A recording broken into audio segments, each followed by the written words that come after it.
মানে পাখি ব্রিড করে বা ইয়ে করে, হ্যাঁ, তাদের কাছ থেকে ভালো জায়গা থেকে জিনিসগুলো নিবেন, ঠিক আছে? নেওয়ার পর তারপরে ওকে যে ম্যানেজ করবেন সেটা একজন ভেটেরিনারি ডাক্তার দেখাবেন, যিনি কিনা এই বার্ডের এক্সপার্ট।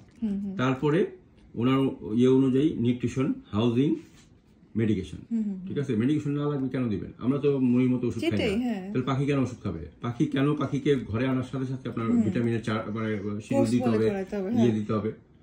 আপনার মনে করেন যে যখন মনে করেন যে আমার ওয়াইফের যখন বাচ্চা হয়েছে, হ্যাঁ, তখন কি ডাক্তার করে দিচ্ছে এই ওষুধ খাওয়াইবেন?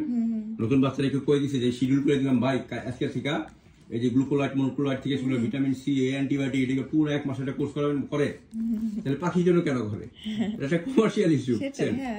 আপনি অসুস্থ হলে ভিটামিনটা হলো যেটা দিচ্ছেন, এটা তো আপনার কলমি শাকের ভিটামিন না, আর্টিফিশিয়াল ভিটামিন।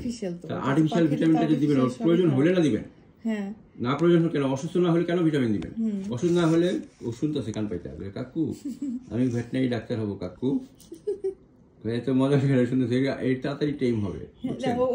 ও কিন্তু মানে চালাক আছে, ও শুনতেছে যে কাকু তুমি তো দেখা যায় গুড পারফর্মার, কথা শুনতেছো, কান পাইতে দিছে, যেটা কি কয় কাকু, এ তো আচ্ছি বাত নেই। হ্যাঁ, তুমি তাহলে বহুদূর থেকে আসছো, গুলশানের বাকি না?